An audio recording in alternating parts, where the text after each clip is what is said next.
Саба программасы эфирде ве ваде еткеніміз кібі біздің студиямызда Мұсафыр Булуна. Ағайет мерақлы ве актуаль бір мевзуны біз шында айдынлатачамыз. Бұ сенесі Қырым Жұмхуриетінде культура адлы милли проект керчеклештірілді ве әлбетте келечек сенесі, яғни 2021 сенесінде бұ проектның керчеклешмесі девам етежек ве тамам бұақта тәфсилатлы малюматны бізге біздің Мұсафырымыз бережек. Ве біздің студиямызда сайқылы достар, Қырым Жұмхуриеті Меденет везірінің муавины Анна Келеса. Здравствуйте. Доброе утро. Рада приветствовать вас в нашей студии. Как настроение? Вы знаете, декабрьское, предновогоднее, слава богу, елочки вот радуют. Да, и не только в студии, не только дома, да, но и по всему городу праздничное настроение, потому что действительно различные декорации, елки, инсталляции создают неповторимую атмосферу Нового года. Ну, плюс конец года, подводим итоги, то есть на сегодня очень приятно уже осознавать и видеть результаты, собственно, труда. Угу. Подводя итоги года, хотелось бы для начала узнать, каким этот год выдался лично для вас. Есть ли хорошие итоги года, какие вы сделали выводы для себя? Год, мне кажется, для каждого жителя достаточно тяжелый, потому что эти испытания, прежде всего связанные с пандемией, конечно, каждого заставили задуматься о каких-то ценностях. В принципе, что самое важное для нас, конечно же, это семья, благополучие. Вот, что касается итогов рабочих, тоже у нас каждый год он достаточно продуктивный, каждый год, конечно же, тяжелый по-своему. Но в конце года мы ощущаем сладостный момент, наверное, когда видим результаты всего. И подводя рабочие итоги года, да, хотелось бы поговорить о национальном проекте «Культура». Мы знаем, что была выделена определенная сумма для проведения различных работ, и в том числе для улучшения и ремонта сельских клубов, сельских домов культуры. Какие вот итоги на сегодняшний день подведены? Что мы имеем? Если мы говорим о реализации национального проекта «Культура», в Республике Крым мы реализуем 3 региональных проекта.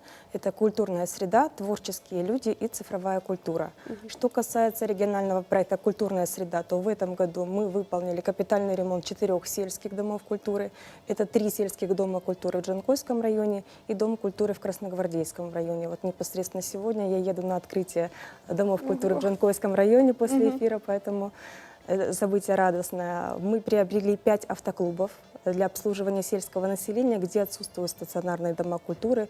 Очень полезное действительно приобретение и новинка для Крыма, в принципе. Мы открыли 2 модельные библиотеки. Сегодня же открывается 3-я модельная библиотека в Ленинском районе.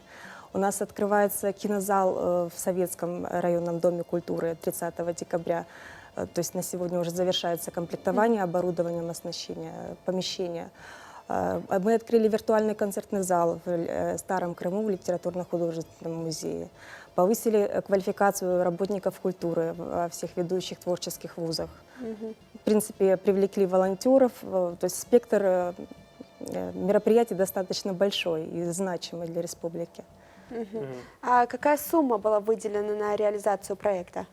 159 миллионов в этом году было выделено в рамках нацпроекта «Культура». И что касается следующего года, да, хотелось бы тоже, уже наверняка есть план работы в рамках этого проекта, и все-таки на что будут направлены средства в следующем году?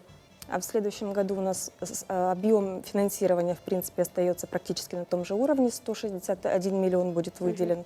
На сегодня мы уже, можно сказать, приступили к началу реализации этих мероприятий. То есть в следующем году мы также будем выполнять капитальный ремонт домов культуры. Это будет 2 дома культуры, один в Партените и второй в селе Русаковка Белогорского района.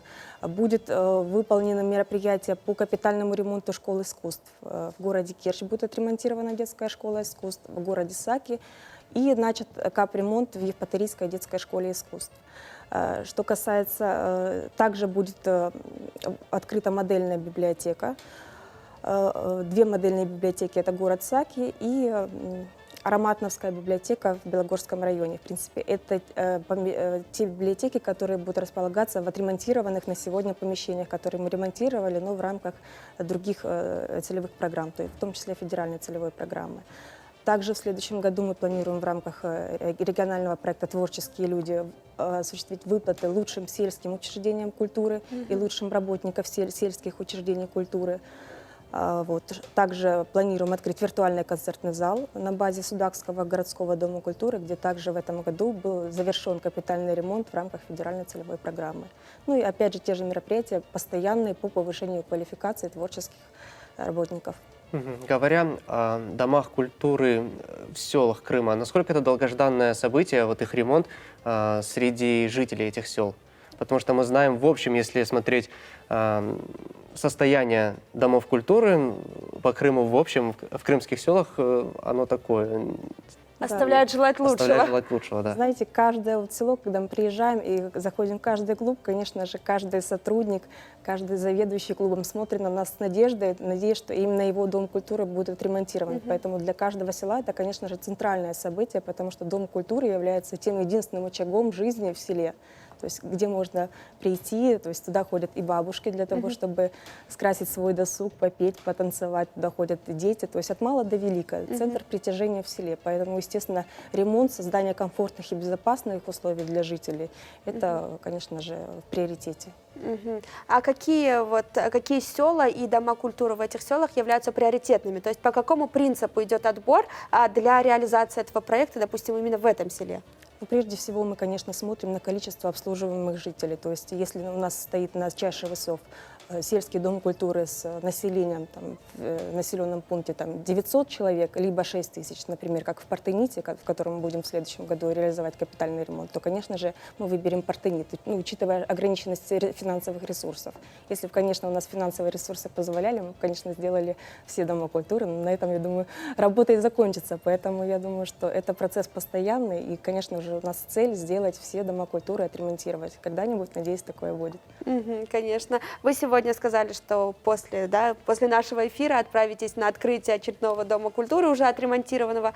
Планируются ли какие-то мероприятия или все-таки в силу нынешних ограничений это будет только официальное мероприятие, открытие и все?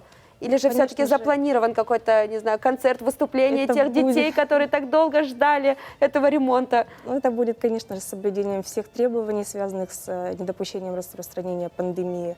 Будет торжественное перерезание ленточки, то есть это 3 дома культуры.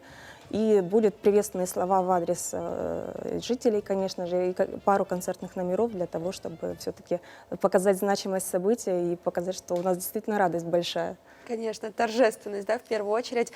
Что касается, да, вы сказали, что повышение квалификации работников, которые работают в этих домах культуры, да, работников культуры, действительно, это очень важно, потому что, вот, как правило, да, так уже вот сложилось, что люди, которые работают в сельской местности, учителя, работники культуры, врачи, они остаются незамеченными в какой-то степени. Можем ли мы так сказать? Потому что те работники, которые вот реализуют свои проекты, да, участвуют в различных мероприятиях, вот, допустим, в столице, в других городах Крыма, они все-таки более замечены, да, и имеют больше возможностей, чем те люди, которые работают в селах. Ну, вот действительно, нацпроект, это мероприятие в рамках нацпроекта для нас это беспрецедентно, потому что любой желающий может подать заявку, так как это обучение бесплатное для республики. То есть финансирование идет непосредственно на творческие вузы со стороны Министерства культуры Российской Федерации. Но, конечно же, 2020 год внес свои коррективы, поэтому обучение, конечно же, сейчас в большинстве своем дистанционного характера, но тем не менее, то есть уровень повышения квалификации достаточно высокий. Спасибо, что посетили нас сегодня. Спасибо за ту работу, которую вы проделываете. Мы вам желаем успехов. И в завершении нашей беседы и в преддверии новогодних праздников, что вы пожелаете нашим телезрителям? Спасибо большое. Конечно же, самое главное – это здоровье, потому что если будет здоровье, будет все остальное. Поэтому не болеть, пережить. Я надеюсь, что следующий год он будет намного благоприятнее, что мы когда-нибудь выйдем из этой пандемии и начнем осознавать, ощущать все радости и прелести этой жизни, в том числе и праздничные все мероприятия сможем проводить, радоваться, обниматься и так далее. Спасибо большое. Большое. Хорошего дня. Спасибо, до свидания. Балет субъектамыз соңына келді. Сайқлы достар, шымды есе тенефіс япып бір ойынны сейретмеге теклиф етеміз ве бізім яйынымызда учан су тақымы.